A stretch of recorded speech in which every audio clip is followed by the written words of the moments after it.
Hello viewers, welcome to our channel Fashions and Fusions. இன்னைக்கு நம்ம lunch box special lunch menu தாங்க பார்க்க போகிறோம். லஞ்சில் வந்து என்ன ஐட்டமை வந்து சிம்பிளாக ரொம்பவே ஈஸியாக குவிக்காக செய்ய முடியும்னு பார்க்குறாங்க. இது வந்து உங்களுக்கு ஏர்லி மார்னிங் வந்து லஞ்ச் கிட்ஸ்க்கு பேக் பண்ணுறதுக்கும் வந்து ரொம்ப யூஸ்ஃபுல்லாக இருக்கும். அதே சமயம் ஹெல்த்தியாகவும் வெஜிடபிள்ஸை சேர்த்துக்கிட்ட மாதிரி இருக்கும். வாங்க நம்ம வீடியோக்குள்ளே போகலாம். முன்னால் நம்ம சேனலை நீங்கள் ஃபர்ஸ்ட் டைம் பார்க்குறதா இருந்தால் எங்கள் வீடியோஸை லைக் பண்ணுங்கள், ஷேர் பண்ணுங்கள், சப்ஸ்கிரைப் பண்ணுங்கள், பெல் ஐக்கானை ப்ரெஸ் பண்ண மறந்துடாதீங்க. இப்போ வாங்க ஈஸியாக 2 பொரியல் எப்படி பண்ணுறதுன்னு பார்க்கலாம். ரொம்ப ஈஸியான வெண்டைக்காய் பொரியலில் வந்து நிறைய பேருக்கு பிசுன்னு ஒட்டிக்கிட்டு நல்லா இருக்காது. அதுக்கான ஒரு டிப்பு சொல்கிறேங்க. எப்போவுமே வாஷ் பண்ண உடனே இந்த மாதிரி ஒரு காட்டன் கிளாத்தில் வந்து நல்லா வைப் பண்ணிக்கிட்டு நம்ம வந்து கொஞ்சம் கூட தண்ணி இல்லாமல் நம்ம இந்த மாதிரி ஸ்லைஸ் பண்ணி போட்டுட்டோம்னா அதுக்கப்புறம் நம்ம குக் பண்ணோம்னா ரொம்ப ஒட்டாமல் வருங்க. பாருங்கள், நான் ரொம்ப கம்மியான ஆயில் சேர்த்துனாலே பாருங்கள் ஒட்டாமல் நல்லாவே வருங்க. வெண்டைக்காய் பொரியல் ரொம்பவே டேஸ்டியாக இருக்கும். கொஞ்சம் ஆயில், கிரவுண்ட்நட் ஆயில் தான் சேர்த்துக்கிறேங்க, கடலை எண்ணெய் தான் நான் சேர்த்துக்கிறேன். கொஞ்சம் ஆயில் சேர்த்து நான் வந்து இதிலே குக் பண்ண போகிறேன். தேவையான அளவு சால்ட்டு சேர்த்துக்கிறேன்.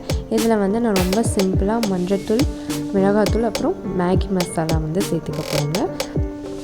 இந்த 3 மசாலா சேர்த்துனாலே ரொம்ப நல்லாயிருக்கும். கிட்ஸுக்கு மிளகாத்தூள் வேண்டாம்னா ஜஸ்ட்டு மஞ்சள்தூளும் மேகித்தூளும் சேர்த்து நீங்கள் கொடுத்தீங்கன்னா ரொம்பவே டேஸ்டியாக லஞ்ச் பாக்ஸில் அவங்க கண்டிப்பாக சாப்பிட்டுட்டு வந்துடுவாங்க. நான் வந்து இங்கே மிளகாத்தூளும் சேர்த்திக்கிறேன், பிகாஸ் என்கிட்ட சாப்பிடுவாங்க. ஸோ அதனால நான் சேர்த்திக்கிறேன். பாருங்கள், கொஞ்சம் நேரம் சிம்லேயே நீங்கள் குக் பண்ணிட்டீங்கன்னா அந்த வழுவழுப்பு தன்மையெல்லாம் போய் ரொம்ப நல்லா உங்களுக்கு பொரியல் ரெடி ஆகிடும். பாருங்கள், சூப்பராக வெண்டைக்காய் பொரியல் ரெடி. கண்டிப்பாக ட்ரை பண்ணி பாருங்கள்.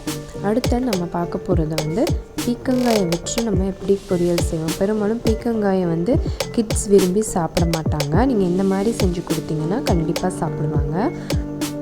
பாருங்கள், நான் ஒரு கடாயில் ஆயிலில் வந்து சேர்த்துக்கிறேன், கடலை எண்ணெயை எடுத்துக்கிறேன். ஒரு 2 வெங்காயத்தை வந்து நான் வந்து நல்லா ஸ்லைஸ் பண்ணி சேர்த்துக்கிறேன். நல்லா வதங்கினதும் இன்க்ரீடியன்ட்ஸ் பார்த்திங்கன்னா ரொம்ப கம்மிங்க இதில், ஆனால் ரொம்ப டேஸ்டியாக இருக்கும். குழந்தைங்க ரொம்ப விரும்பி சாப்பிட்டுக்குவாங்க. ஆனியன் நல்லா வதங்கினதும் நான் வந்து கட் பண்ணி வச்சுருக்கிற பீக்கங்காயை வந்து சேர்த்திக்க போகிறேன். பீக்கங்காயை சேர்த்து நல்லா மிக்ஸ் பண்ணி விட்டுட்டு ஜஸ்ட்டு சால்ட்டு சேர்த்திக்கிறேங்க. சால்ட்டு ஒரே ஒரு பச்சை மிளகாய் காரத்துக்கு சேர்த்துக்கிறேங்க. காரம் வேண்டான்னு நினைக்கிறவங்க வந்து பச்சை மிளகாயை கூட அவாய்ட் பண்ணிக்கலாம். ஜஸ்ட்டு சால்ட்டு மட்டும் சேர்த்துக்கோங்க.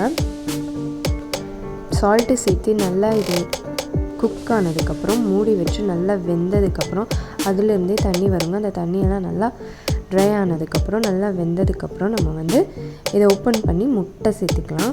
கிட்ஸ் வந்து பெரும்பாலும் முட்டை சேர்த்துனாலே பார்த்திங்கன்னா நல்லா சாப்பிட்டுக்குவாங்க, விரும்பி சாப்பிடுவாங்க. அதில் என்ன நீங்கள் வெஜிடபிள்ஸ் சேர்த்துனாலுமே சரி. அதனால் நான் வந்து இதில் முட்டை சேர்த்துக்கிறேங்க.